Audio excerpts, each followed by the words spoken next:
और आरोप प्रत्यारोप का सिलसिला जारी है, लेकिन कुछ सवाल भी हैं जो यहां पर उठ रहे हैं। सवाल ये कि अखिलेश को आखिरकार बुलडोजर से परेशानी क्या है, क्या समस्या है बुलडोजर कार्रवाई से? अपराधियों पर बुलडोजर अगर चलता है तो ये अखिलेश को पसंद नहीं है। जिस तरीके की टिप्पणियां वो कर रहे हैं, अखिलेश को बुलडोजर से आखिरकार डर क्यों लगता है? ये भी सवाल उठ रहा है कि अगर कार्रवाई होती है अपराधियों के ऊपर तो आप क्यों डरते हैं?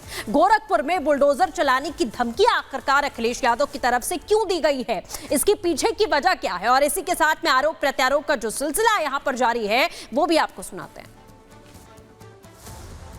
जहां तक बुलडोजर का सवाल है, सोचो कैसा न्यायालय का बुलडोजर चला, क्या बुलडोजर नहीं चल सकता?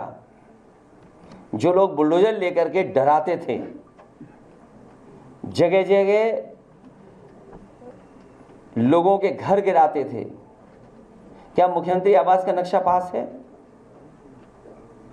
अगर नक्शा ही सवाल है तो सरकार ये बताए क्या मुख्यमंत्री आवास का नक्शा पास है?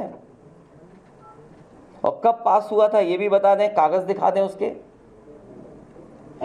इसका मतलब ये हुआ कि आपने जानबूझ करके, जिनसे आपको बदला लेना था, नीचा दिखाना था और अपनी सरकार की ताकत पर, अहंकार पर आपने जानबूझ करके बुलडोजर चलाए, जिसका परिणाम यह है कि हाई कोर्ट से लेकर के सुप्रीम कोर्ट ये कह सकता है कि बुलडोजर संवैधानिक नहीं है, अनकॉन्स्टिट्यूशनल चीज है।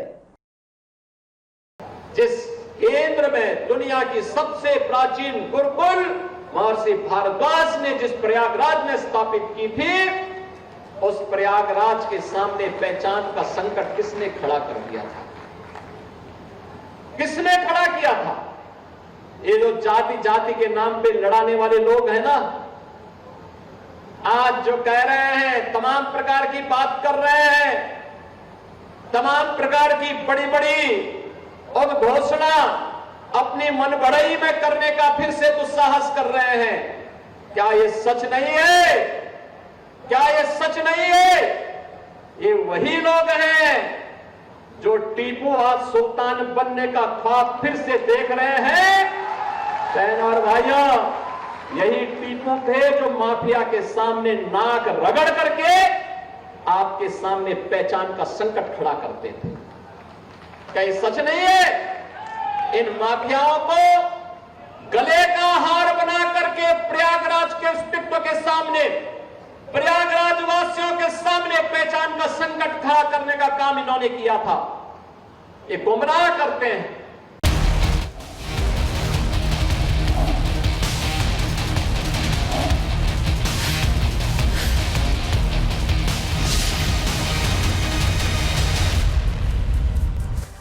तो उत्तर प्रदेश में मैसेज लाउड एंड क्लियर है कि अगर अपराध करोगे तो बचोगे नहीं। जी हां, मुख्यमंत्री का साफ साफ निर्देश है कि चाहे अपराध हो या फिर अपराधी, सबके लिए जीरो टॉलरेंस की नीति। और शायद यही वजह है कि जो इसका असर है वो भी यहां पे साफ तौर पर देखने को मिल रहा है। उत्तर प्रदेश में अपराध और अपराधियों के खिलाफ जीरो टॉलरेंस है। सीएम योगी का साफ ऑर्डर है कि जमीन पर एक्शन तेज हो।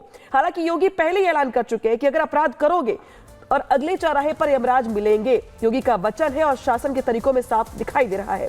आपको यूपी की 3 अलग तस्वीरें दिखा रहे हैं आपको, जहां पर जो एनकाउंटर्स में बदमाश थे, जिनका एनकाउंटर किया गया है, इन पे अलग अलग अपराध के मामले दर्ज थे।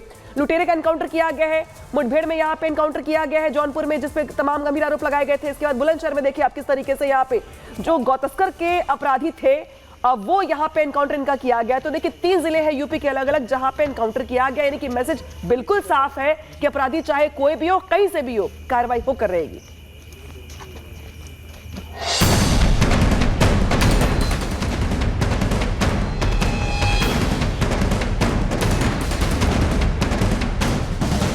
झांसी, बुलंदशहर, जौनपुर, 3 तस्वीर, एक नजीर। योगी का इंसाफ, अपराधी होते साफ। उत्तर प्रदेश में मुख्यमंत्री योगी आदित्यनाथ के लॉ एंड ऑर्डर ने बदमाशों और अपराधियों के नाक में दम कर रखा है। यूपी में जिस तरह से अपराध और अपराधियों का हिसाब हो रहा है, उससे बदमाश के अंदर ऐसा खौफ भर गया है कि या तो वो खुद ब खुद सरेंडर कर रहे हैं या फिर उनका बीच सड़क पर हिसाब हो रहा है। ऐसा इसलिए क्योंकि सीएम योगी आदित्यनाथ ने साफ कह दिया है कि अपराध करोगे तो बचोगे नहीं। अगर किसी ने किसी बेटी वहां चलती हुई बेटी पर हाथ डालने का दुस्साहस किया तो उसके हाथ अलग होंगे, पैर अलग होंगे, जरूर करवा देंगे। हर बेटी को सुरक्षा प्रदान करना ये सरकार का दायित्व है और सरकार अपने इस दायित्व का निर्वहन करेगी, किसी भी हद तक जाकर के करेगी। हर व्यापारी को सुरक्षा प्रदान करना हमारा कार्य है और सरकार किसी भी हद तक जाकर के सुरक्षा भी देगी, उन्हें सम्मान भी देगी। हर नागरिक को सुरक्षा प्रदान करना, हर बहन और हर बेटी की सुरक्षा करना इस सरकार का कार्य है, सरकार उसको भी करेगी। और तब भी मैंने कहा था, माफिया अगर सिर उठाने का दुस्साहस करेगा तो उसको मिट्टी में मिलाने का काम भी सरकार करेगी। सीएम योगी आदित्यनाथ ने उत्तर प्रदेश की कमान संभालते ही पूरे सूबे को अपराध मुक्त करने का प्रण लिया था और वो प्रण सीएम समय समय पर दोहराते भी रहे हैं। यही वजह है कि अपराध पर लगाम लगाने के लिए लगातार योगी पुलिस का एक्शन देखने को मिल रहा है। यूपी के बुलंदशहर में हुई मुठभेड़ में पुलिस ने 3 बदमाशों को धर दबोचा। पुलिस के मुताबिक गौ तस्करी के आरोपी बाइक से किसी बड़ी घटना को अंजाम देने जा रहे थे। जानकारी मिलने के बाद पुलिस ने आरोपियों का पीछा किया, तभी तीनों बदमाशों ने गोलीबारी शुरू कर दी। जवाबी कार्रवाई में जवानों ने भी फायरिंग की, जिससे अकरम, अफजाल और जुल्फिकार नाम के तीनों गौ तस्करों के पैर में गोली लग गई, जिसके बाद तीनों आरोपी पुलिस के हत्थे चढ़ गए। पुलिस ने आरोपियों के पास से अवैध तमंचा, कारतूस, बाइक बरामद की है। इस मामले में पुलिस ने आरोपी से पूछताछ शुरू कर दी है। यूपी के जौनपुर में योगी पुलिस का एक्शन देखने को मिला। वहां विशाल मिश्रा नाम के आरोपी को पुलिस ने गिरफ्तार कर लिया। बताया गया कि आरोपी अपने इलाके में लोगों को धमकाकर वसूली करता था, जिसकी पुलिस को काफी दिनों से तलाश थी। विशाल को पकड़ने के लिए इलाके में चेकिंग अभियान चलाया गया।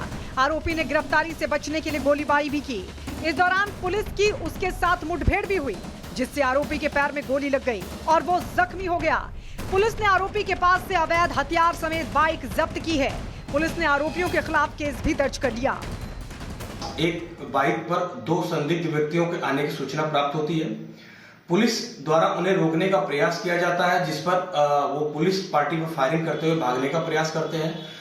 आत्मरक्षार्थ पुलिस द्वारा जवाबी फायरिंग की जाती है, जिसमें एक अभियुक्त विशाल मिश्रा जौनपुर का रहने वाला है, जो कि मुठभेड़ में गिरफ्तार किया गया।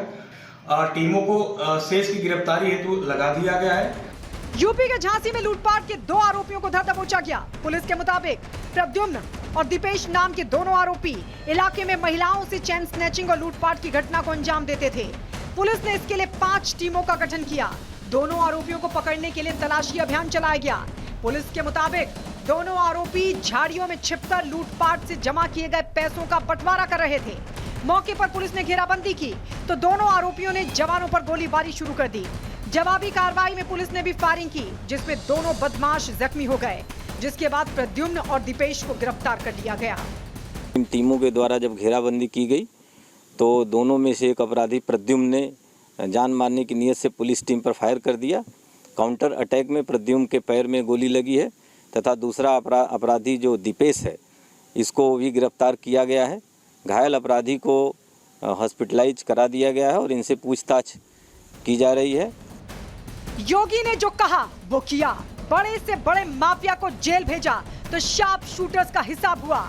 0 टॉलरेंस नीति ऐसी कि एक-एक कर बदमाश घुटनों पर आ रहे हैं और अगर बदमाशों ने होशियारी करने की कोशिश की तो उनका बीच सड़क पर हिसाब किया जा रहा है।